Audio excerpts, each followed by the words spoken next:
আসসালামু আলাইকুম ভিউয়ার্স, কেমন আছেন সবাই? আশা করছি সবাই অনেক ভালো আছেন, সুস্থ আছেন। আজকের এই ভিডিওতে কিছু থাম্বনেল ডিজাইন শেখাবো আপনাদেরকে। আজকে কোনো প্রকারের পিএল ফাইল শেয়ার করব না, সরাসরি থাম্বনেল ডিজাইন করা শেখাবো।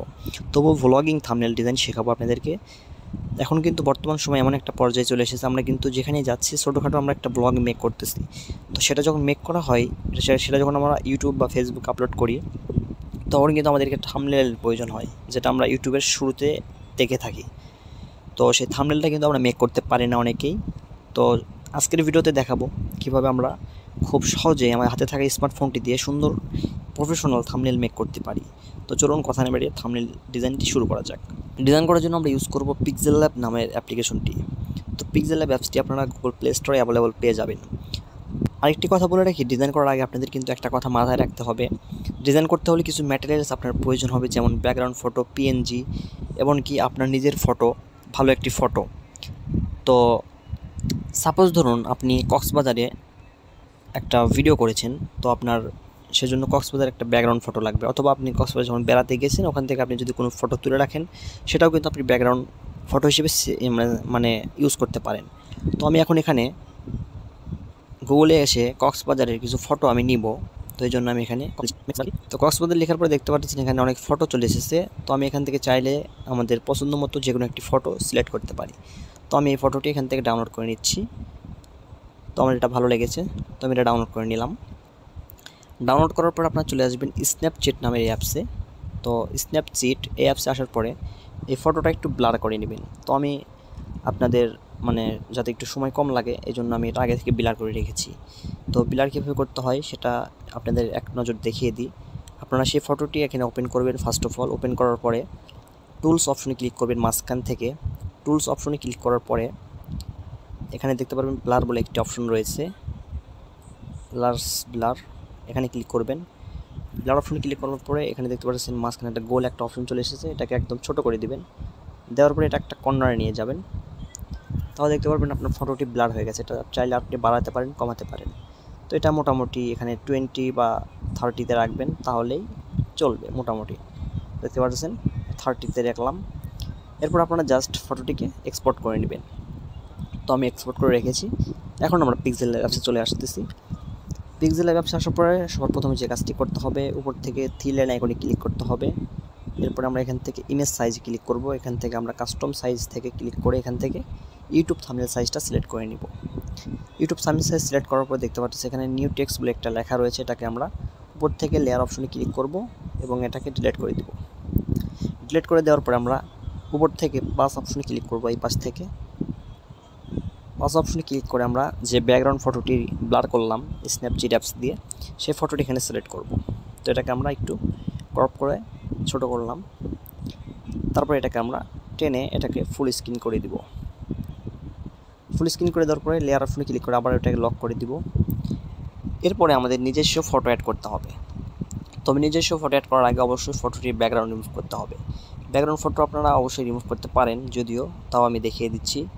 গুগলে এসে আপনারা লিখবেন remove.bg। রিমুভ বিজি লেখার পরে দেখতে পারবেন আপনার সামনে এই ওয়েবসাইটটি চলে আসবে। সিম্পলি এখানে আসার পরে আপনি এখান থেকে আপনার যে ফটোটির ব্যাকগ্রাউন্ড রিমুভ করতে হবে সেই ফটোটি সিলেক্ট করে দিবেন। এরপরে আপনারা এখান থেকে দেখতে পারবেন মাত্র 1 সেকেন্ডের মধ্যেই এটার ব্যাকগ্রাউন্ড রিমুভ হয়ে যাবে। তারপরে এখান থেকে নিচে ডাউনলোড অপশন থেকে এই ফটোটি ডাউনলোড করে নেবেন। তো আমার অলরেডি ডাউনলোড করা রয়েছে, এই জন্য আমি এখান থেকে প্লাস অপশন ক্লিক করে ফ্রম গ্যালারি থেকে এই ফটোটি অ্যাড করে নিচ্ছি। ফটোটি রোটেশন করব, এই পাশ থেকে আমি এই পাশে রোটেশন করলাম, যেহেতু ব্যাকগ্রাউন্ডটা এই পাশে রয়েছে। এরপর আমি এটাকে পজিশন মতো বসিয়ে দিলাম। অবশ্যই সবগুলো কাজ করার পরে এটাকে লক করে দিবেন লেয়ার অপশন, তাহলে আপনার কাজ করতে সুবিধা হবে। তো লেয়ার অপশন লক করে দিলাম। এখন পালা লেখার। তো আমরা উপর থেকে প্লাস অপশন ক্লিক করে এখান থেকে টেক্সট অপশনে ক্লিক করব। তারপর আমরা এখানে ডাবল ট্যাপ করে এখানে আমরা লিখব। এখন আমরা এখানে লিখে দিচ্ছি আমাদের যা লেখার প্রয়োজন। আমি লিখে দিচ্ছি, এখানে লিখে দিলাম। এখন আমি এটার একটা কাস্টম ফন্ট অ্যাড করব, এর জন্য আমি এখান থেকে ফন্ট অপশনে চলে আসলাম। এবারে মাই ফন্টে চলে আসলাম। আমার আগে থেকে কিছু বাংলা ফন্ট এখানে অ্যাড করা রয়েছে, তো আমি সেখান থেকে আমার পছন্দের কিছু ফন্ট এখানে আমি অ্যাড করতেছি। তো আপনারা আগে থেকেই ফন্টগুলো ডাউনলোড করে রাখবেন। কীভাবে ফন্ট অ্যাড করতে হয় সেটা যদি আপনারা না জেনে থাকেন, অবশ্যই আমার গত ভিডিও দেখতে পারেন, গত ভিডিওগুলো, তাহলে আপনারা বুঝতে পারবেন কীভাবে বাংলা ফন্টগুলো এখানে অ্যাড করতে হয়। তবুও যদি সমস্যা হয় অবশ্যই কমেন্ট করে জানাবেন, আমি চেষ্টা করব আপনাদের সমস্যাগুলো সমাধান করতে। তো আমি এই কাস্টম ফন্টটি অ্যাড করলাম। আমরা সবাই আরেকটি টেক্সট অ্যাড করতে হবে। তো আমি আরেকটি নিউ টেক্সট নিলাম। এরপরে এখন এখানে লিখে দিব কক্সবাজারে। তো লিখে দিলাম আমরা সবাই কক্সবাজারে। কক্সবাজারে এই লেখাটার আরেকটি আমি কাস্টম ফন্ট অ্যাড করব, অন্য একটি। তো আমি এখানে অন্য একটি কাস্টম ফন্ট অ্যাড করে দিলাম। তো আমাদের অ্যাড করা কমপ্লিট সকল কিছু। এখন মেনলি পালা কালার করার। তো জাস্ট আমরা কালার করার জন্য কালার অপশনে চলে আসবো। এরপর এখান থেকে আমাদের পছন্দ মতো আমরা কালারগুলো সিলেক্ট করে দিব। তো আমরা যদি কাস্টম কালার অ্যাড করতে চাই, আমাদের এখান থেকে যে ডিফল্ট কালার রয়েছে এখান থেকে যদি পছন্দ না হয়, এই জন্য আমরা এখান থেকে প্লাস অপশনে ক্লিক করব। কালারের পাশে যে প্লাস অপশনটি রয়েছে, প্লাস অপশনে ক্লিক করব। প্লাস অপশনে ক্লিক করার পর দেখতে পারবেন আপনার সামনে কালার ফিল্টার ওপেন হবে। এখান থেকে আপনি চাইলে যে কোনো ধরনের কালার সিলেক্ট করে নিতে পারেন। যেমন ধরুন আমি এখান থেকে হলুদ কালারটা সিলেক্ট করে দিলাম। এরপরে আমি ওকে করে দিলাম। দেখতে পাচ্ছেন আমার লেখার কালারটা এখন হলুদ হয়ে গেছে। তো আমি এখানে লেখার স্ট্রোক অ্যাড করব। স্ট্রোক ইনেবল করে দিলাম। এখন এটার কালারটা একটু ফুটে উঠলো এটার উপর। শ্যাডো অ্যাড করতে পারি, শ্যাডো অ্যাড করলাম। দেখতে পাচ্ছেন শ্যাডো অ্যাড করা হলো। এরপর আমরা কক্সবাজার লেখার কালারটা দিব। তো এখান থেকে কক্সবাজার কালারটা দিব। এখন আমরা এখান থেকে রেড কালার দেবো। এখান থেকে আমি রেড কালারটি সিলেক্ট করে নিলাম। এরপর এটা আমি স্ট্রোক দেব হোয়াইট কালার। তো স্ট্রোকটা ইনেবল করে এখান থেকে হোয়াইট কালারটা সিলেক্ট করে দিলাম। দেওয়ার পরে সিম্পলি আমরা এখান থেকে স্ট্রোকটা একটু কমিয়ে দিব। হয়ে গেল। আপনারা চাইলে আরও কিছু লিখতে পারেন। তো আমি এখন আরেকটা কথা লিখব, সেটা হচ্ছে নিচে লিখে দিব ব্লক 1। ব্লক এখান থেকে আমি লিখে দিচ্ছি 1।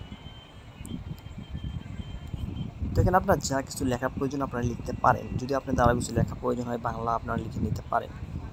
এরপরে আপনারা একটা ইংলিশ কাস্টম ফন্ট অ্যাড করবেন, অথবা চাইলে এখান থেকে ডিফল্টভাবে ইংলিশ কিছু ফন্ট দেওয়া রয়েছে পিক্সেলল্যাবে, আপনারা চাইলে এগুলোও কিন্তু ইউজ করতে পারেন। এগুলো ফন্টও কিন্তু অনেক চমৎকার। তো এগুলো যদি পছন্দ না হয় আপনারা thefont.com থেকে বিভিন্ন ধরনের ইংলিশ ফন্ট আপনারা কিন্তু ডাউনলোড করে নিতে পারেন। তো দেখতে পাচ্ছেন আমাদের এটা কমপ্লিট একদম। তো এটার পিছনে আমরা একটা ব্যাকগ্রাউন্ড দেবো লেখার পিছনে দিয়ে আমাদের ডিজাইনটি একদমই কমপ্লিট হয়ে গেছে। এখন আমরা চাইলে এটাকে আমাদের ফোন গ্যালারিতে সেভ করে নিতে পারি এবং এটা আমরা ইউটিউবে ইউজ করতে পারি।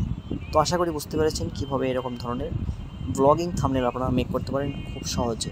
আপনারা চাইলে এটার উপর আরও বিভিন্ন ধরনের পিএনজি অথবা আরও অ্যাট্রাকটিভ ব্যাকগ্রাউন্ড ইউজ করতে পারেন। তো ধন্যবাদ সবাইকে। আসসালামু আলাইকুম।